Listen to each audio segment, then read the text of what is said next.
Good morning friends, मैं हूं जय शुक्ला, आपके favourite YouTube channel commerce staff पे आपका हार्दिक स्वागत करता हूं। आज है एक और डॉट सेशन के बारे जिसमें है स्टॉक एक्सचेंज के बारे में बात करेंगे कि स्टॉक एक्सचेंज होता क्या है और ये कैसे काम करता है और इसके क्या क्या एलिमेंट्स हैं। तो इससे पहले कि मैं अपने लेक्चर को स्टार्ट करूं, I would like to request you all of you to please subscribe the channel, share the content and like the videos if you think that it is worth likeable. So let's start with the stock exchange. अब आइए बात करते हैं हमें कि stock market या exchange किस तरीके से डील आउट करता है या ऑपरेट करता है। सबसे पहले एक चीज कहूंगा कि जैसे हम नॉर्मली मार्केट जाते हैं तो मार्केट में क्या देखते हैं।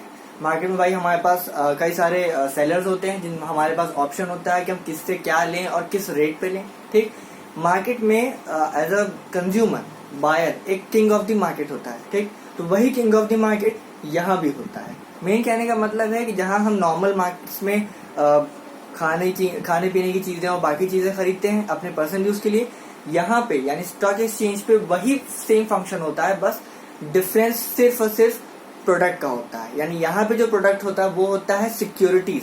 सिक्योरिटीज का मेन मतलब है आपके शेयर्स, बॉन्ड्स या अदर सिक्योरिटीज। सिक्योरिटी वर्ड मैं इसलिए यूज कर रहा हूँ क्योंकि जब आप कोई एक इन्वेस्टर जब किसी कंपनी में इन्वेस्ट करता है तो वो अपनी हार्ड अर्न मनी को किसी कंपनी में लगाता है उसकी अपलिफ्टमेंट के लिए और साथ ही साथ उस अर्निंग से अपनी अपलिफ्टमेंट के लिए। ठीक, यानी कंपनी के साथ साथ वो इन्वेस्टर भी कमाता है जिसने कंपनी में इन्वेस्ट किया है थ्रू शेयर्स, बॉन्ड्स और किसी फ्यूचर या ऑप्शंस के थ्रू। ठीक है, overall it is a place where potential buyers and sellers meet. भाई ऑब्वियस सी बात है, मार्केट में दो ही पार्टीज होती हैं, एक बायर और एक सेलर। ठीक है, पोटेंशियल बायर्स का मतलब है ऐसे buyers who are ready to pay for what they are offered. ठीक, और दूसरी चीज कि जरूरी नहीं कि हर बायर रेडी ही हो जाए, हर बायर कन्विंस ही हो जाए कि उसे जो खरीदना है वो खरीदना चाहता है। वो कभी कभी ऑप्शन ढूंढता है कि जो हमें ऑफर किया जा रहा है उसका और बेस्ट ऑप्शन कोई मिल सकता है। लेकिन सिक्योरिटी मार्केट में ऑप्शंस होते हैं, लेकिन किस सेंस में होते हैं। आप अगर मान लीजिए आप शेयर्स में इन्वेस्ट नहीं करना चाहते तो आप बॉन्ड्स में कर सकते हैं, बॉन्ड्स में नहीं करना चाहते तो फ्यूचर्स में कर सकते हैं, फ्यूचर्स में नहीं करना चाहते तो आप डेरिवेटिव्स में कर सकते हैं। ठीक, मैं इन सारी जितने भी टाइप्स ऑफ सिक्योरिटीज है इनको भी मैं एक अगले लेक्चर में समझाऊंगा कि इन सब का मतलब क्या होता है और ये किस तरीके से ट्रेड की जाती है और किस तरीके से इन्वेस्टर को फायदा पहुंचाती है। ठीक, तो दूसरा है it is an aggregate. Aggregate का मतलब होता है एक सम, एक वो है कॉम्बिनेशन। तो combination of buyers and sellers है बिल्कुल, जो कि मेन डील करते हैं शेयर्स में। शेयर्स में हर इन्वेस्टर इसलिए इन्वेस्ट करना पसंद करता है क्योंकि शेयर्स में जो रेट ऑफ रिटर्न है वो काफी हाई होता है। लेकिन हाँ, अगर कंपनी ने अगर अच्छा परफॉर्म नहीं किया तो कंपनी के शेयर्स नीचे भी चले जाते हैं, यानी डाउन हो जाते हैं। जिस रेट पे आपने खरीदा था उस रेट से काफी नीचे जाता है मामला।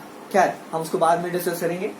मेन है यहाँ पे सिक्योरिटीज में आपके शेयर्स, बॉन्ड्स और अदर सिक्योरिटीज आती हैं जिनकी लिस्टिंग एक्सचेंज पे करना बहुत जरूरी है उनकी ट्रेडिंग के पहले, यानी उनकी सेलिंग एंड परचेजिंग के पहले। अब आप लोग सोच रहे होंगे लिस्टिंग क्या है, तो लिस्टिंग भी बता देता हूं ताकि आप लोग के लिए हर एक चीज क्लिस्टर क्लियर रहे। लिस्टिंग का मतलब है सिक्योरिटीज की रजिस्ट्रेशन करवाना उनकी ट्रेडिंग के पहले सेबी के थ्रू।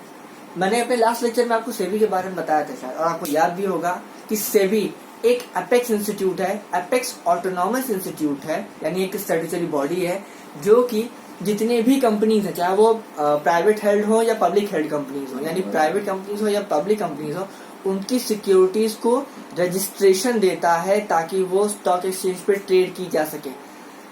मेरे लास्ट लेक्चर में मैंने बताया था कि सिर्फ और सिर्फ पब्लिक कंपनी ही स्टॉक एक्सचेंज पे ट्रेड कर सकती हैं, लेकिन ये 1956 के अकॉर्डिंग था, यानी कंपनी एक्ट 1956 में ये क्लियरली मेंशन था कि सिर्फ पब्लिक कंपनीज ही के ही स्टॉक्स यानी सिक्योरिटीज को स्टॉक एक्सचेंज पे लिस्टिंग और ट्रेडिंग की परमिशन है।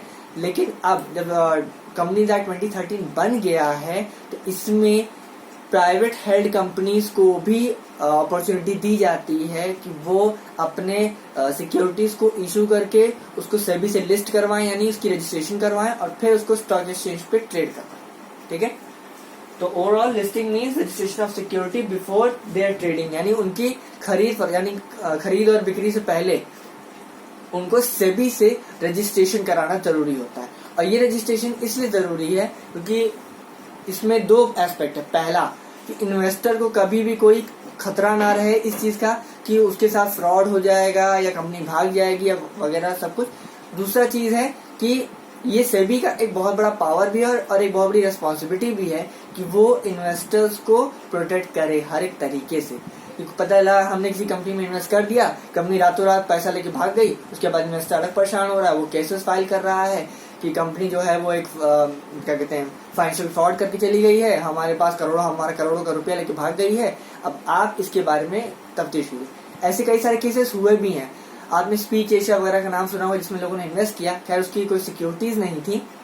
एनीवेज ओवरऑल सेबी जो बताया कि एपेक्स ऑटोनॉमस इंस्टीट्यूट है for the purpose of registration of companies and their securities as well.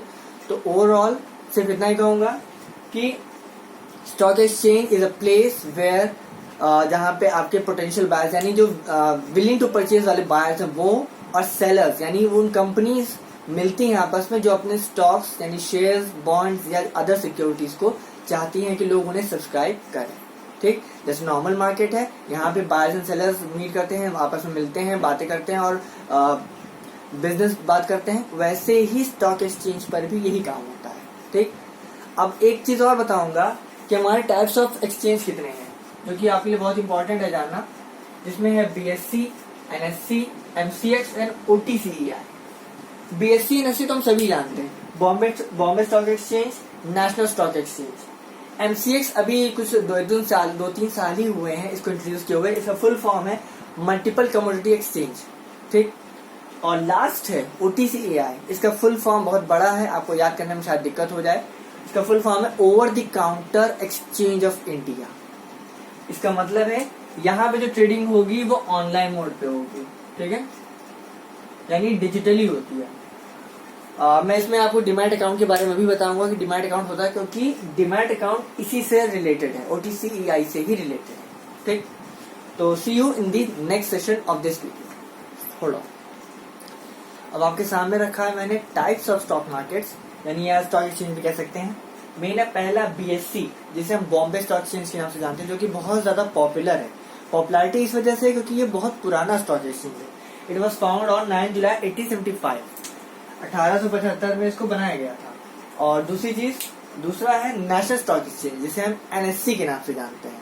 ठीक, BSE को हम एक और नाम से जानते हैं, इसको हम सेंसेक्स कहते हैं। ठीक है, स्टॉक एक्सचेंज इसको सेंसेक्स के नाम से भी जाना जाता है। सेंसेक्स का फुल फॉर्म है सेंसिटिव इंडेक्स। ठीक, NSE के बारे में कहें तो ये निफ्टी के नाम से जाना जाता है, जिसमें हम इसका जो फुल फॉर्म है निफ्टी का, ये है नेशनल 50।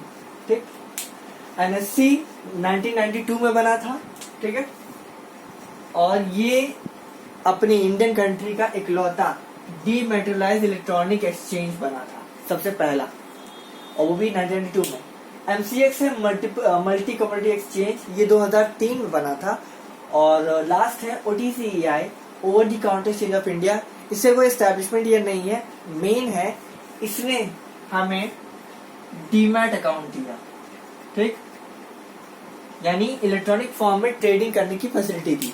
पहले होता क्या था कि हम जो है अगर हमें किसी कंपनी की शेयर या स्टॉक को खरीदना है तो हम बाकायदे BSE पे जाते थे, वहां पे पूरा रजिस्ट्रेशन कराते थे, अपना नाम देते थे, अमाउंट भरते थे, और फिर वहां से वो उसकी सैंक्शनिंग होती थी डील की, तब हमें स्टॉक्स मिलते थे, यानी in the form of hard stocks, यानी शेयर सर्टिफिकेट मिलते थे। ठीक, अब ऐसा नहीं है।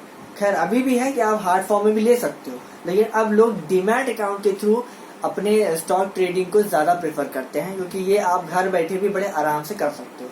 कैसे, वो भी बता देता हूँ। मेन है, मैंने कहा था कि NSE पहला है जो इलेक्ट्रॉनिक प्लेटफॉर्म पे चलने वाला स्टॉक एक्सचेंज था। ठीक है, दूसरा ये है कि जब आप डीमैट यानी डीमैटेरियलाइजेशन का मतलब होता है ऐसी चीज जो कि सॉफ्ट फॉर्म में होती है। जैसे हमारे मोबाइल फोन में सॉफ्टवेयर होते हैं, लैपटॉप में सॉफ्टवेयर होते हैं, या कंप्यूटर में सॉफ्टवेयर होते हैं, वैसे ही डीमैट यानी डीमैटेरियलाइज्ड अकाउंट एक ऐसा सिस्टम और एक ऐसा टेक्नोलॉजी थी जिसमें आपको आपके शेयर्स को फिजिकल फॉर्म में लेना जरूरी नहीं है, बस आपको उस पर ओनरशिप लगानी है, लॉगिन लेना है, पासवर्ड लेना है, और उसके थ्रू आप जब 9:15 बजे करीब जब स्टॉक एक्सचेंज खुलते हैं और 3:30 बजे जब बंद होता है। हाँ, एक चीज और आपको बता देता हूँ कि टाइमिंग ऑफ स्टॉक एक्सचेंज क्या होती है। टाइमिंग अगर मैं बात करूं तो 9:15 AM यानी सुबह के 9:15 बजे स्टॉक एक्सचेंज खुलता है और 3:30 बजे PM पे बंद होता है। ठीक है, इन लगभग आप समझ लीजिए कि इसको 6 घंटे के लगभग इस पे ऑपरेशन होते हैं और इन 6 घंटों में आप स्टॉक की मतलब ट्रेडिंग कर सकते हैं, या तो बेचना है तो खरीदना, दोनों कर सकते हैं। किसके बीच में? 9:15 से 3:30 के बीच में। वैसे तो 9 ही बजे स्टॉक एक्सचेंज खुल जाता है, लेकिन एग्जैक्ट ट्रेडिंग आपकी 9:15 बजे से शुरू होती है। 9 बजे से आपका लॉग इन किया जाता है, स्टॉक एक्सचेंज को ओपन किया जाता है, उसकी पूरा सिस्टम को स्टार्ट किया जाता है और फिर 9:15 से फाइनली एक बेल होती है, यानी स्टॉक एक्सचेंज पे एक स्टॉक ट्रेडिंग की ओपनिंग बेल होती है और उस ओपनिंग बेल के साथ आपकी स्टॉक ट्रेडिंग शुरू हो जाती है और फिर 3:30 बजे क्लोजिंग बेल होती है। और इन दोनों ही टाइम पे स्टॉक एक्सचेंज पे जो रेट चल रहा होता है वो दिखाया जाता है और प्लस कितने पे स्टॉक मार्केट बंद हुआ, मतलब कितने पॉइंट्स पे बंद हुआ, वो भी दिखाया जाता है। ठीक है, तो ये आपको क्लियर हो गया। आप डीमैट अकाउंट एक बार क्लियर कर देता हूँ फिर से। डीमैट अकाउंट एक electronic form of trading system है जिसके थ्रू आप घर बैठे अपने मोबाइल फोन से, लैपटॉप से या कंप्यूटर सिस्टम से घर बैठे बैठे अपने बैंक अकाउंट से लिंक करा करके डीमैट अकाउंट को आप ऑनलाइन सिक्योरिटीज को परचेज भी कर सकते हैं, यानी शेयर्स को परचेज भी कर सकते हैं और बेच भी सकते हैं। ठीक, आपको स्टॉक एक्सचेंज पे जाने की जरूरत नहीं है। आप घर बैठे बैठे एक सिंगल क्लिक से आराम से यहीं से, चाहे आप अपने चाहे घर में चाहे जहां भी बैठे हो, आप बड़े आराम से ट्रेडिंग कर सकते हैं। ठीक है, अब इसमें एक चीज मैं और इंक्लूड करना चाहूंगा इस लेक्चर में, वो है मार्केट के नेचर। कि स्टॉक मार्केट में 2 नेचर होते हैं, एक बियरिश मार्केट होता है और एक बुलिश मार्केट होता है। उसको भी समझना बहुत जरूरी है ताकि ये आपको एकदम क्रिस्टल क्लियर हो जाए। तो stay tune, I am right Kavita. हमारी बात करते हैं नेचर ऑफ स्टॉक मार्केट की। तो स्टॉक मार्केट, इसको नेचर इसलिए मैंने कहा क्योंकि मतलब हमारी जनरल लाइफ में 2 तरीके के हम लोगों ने एनिमल्स देखे हैं, एक होता है बुल, एक होता है बियर। तो बुल का मतलब सांड मार्केट हम देखते हैं। अगर आप बुल को अगर प्रॉपरली नोटिस कीजिए और उसको सीधा देखें तो उसका सिर हमेशा ऊपर रहता है। ठीक, ऊपर का मतलब है हाई, अप मार्केट यानी ऊपर जाने वाला मार्केट। ठीक, तो बुलिश मार्केट का मतलब होता है हाई मार्केट यानी पीक मार्केट, जब मार्केट एकदम टॉप पे हो, एकदम हाई मार्केटिंग हो। दूसरी चीज, उस समय सिक्योरिटी के प्राइसेस बहुत ज्यादा बढ़े होते हैं। ठीक, सिक्योरिटी प्राइसेस आर हाई और market is in boom phase. Boom का मतलब एकदम टॉपेस्ट मार्क पे होता है। तो इसमें होता है क्या, इसमें कंपनीज के जो स्टॉक्स होते हैं उसके प्राइसेस बहुत ज्यादा बढ़ जाते हैं और इससे इन्वेस्टर्स को बहुत फायदा होता है कि उन्होंने अगर मान लीजिए 100 रुपए का एक सिक्योरिटी लिया था और बूम मार्केट चल रहा है तो वही 100 रुपए की सिक्योरिटीज 1000 रुपए पर शेयर पहुंच जाता है, यानी 10 गुना बढ़ जाते हैं। लेकिन अगर उसी के मैं रिवर्स केस लूं, बियरिश मार्केट लूं, तो अगर आप ध्यान से देखिए तो अगर भालू अगर बैठा है तो उसका सिर नीचे की तरफ होता है। ठीक, वो नीचे देख रहा था, ऊपर नहीं देख रहा होता है। तो नीचे का मतलब है डाउन मार्केट, स्लो मार्केट। ठीक, तो लो मार्केट और बॉटम और लोएस्ट मार्केट इसको कहते हैं। यानी बियरिश मार्केट का मतलब होता है जब मार्केट एकदम नीचे चला जाता है, एकदम डाउन, एकदम मतलब इतना वर्स्ट कंडीशन में जाता है। उस समय सिक्योरिटी प्राइसेस एकदम लो हो जाते हैं, यानी 100 रुपए की सिक्योरिटीज 10 रुपए भी पहुंच सकती है, इसमें कोई डाउट नहीं है। ठीक, लेकिन ये जो मैं बताया कि 100 रुपए की सिक्योरिटी 10 रुपए और 100 रुपए की सिक्योरिटीज 1000 रुपए, ये मार्केट वैल्यूज होती हैं सिक्योरिटीज की, बुक वैल्यू नहीं होती। बुक वैल्यू हमेशा 100 ही रहेगी जिसपे उसको इशू किया गया था। ठीक, तो बुलिश मार्केट में बुक वैल्यू ऑफ जो स्टॉक्स यानी शेयर्स होते हैं वो 1000 रुपए पर सिक्योरिटीज पहुंच जाती है मार्केट में, और बियरिश में जस्ट उल्टा हो जाता है कि 100 रुपए के शेयर्स 20 रुपए या 10 रुपए तक पहुंच जाते हैं मार्केट वैल्यू के अकॉर्डिंग। ठीक, ओवरऑल इन दोनों ही मार्केट्स को समझने का सिर्फ एक ही तरीका है कि अगर आप ध्यान से एक सांड या बुल को देखिए तो वो हमेशा सीधे रहता है, उसका सिर ऊपर रहता है। तो ऊपर रहने का मतलब ही है कि मार्केट हाई जा रहा है। ठीक है, और बियरिश के ऊपर देखें यानी एक भालू को देखा जाए तो उसका सिर हमेशा नीचे होता है। ठीक, इसका मतलब है मार्केट लो जा रहा है। इन्हीं दोनों से नेचर ऑफ मार्केट को डिनोट किया जाता है। ठीक है, तो आज इतने पे ही रोक रहा हूँ। मिलेंगे अगले वीडियो में जिसमें मैं आपको स्टॉक ब्रोकिंग के बारे में समझाऊंगा और उसके अलावा एनएससी और बीएससी को और थोड़ा डिटेल में बताऊंगा। ठीक है, see you in the next video, till then have a great day.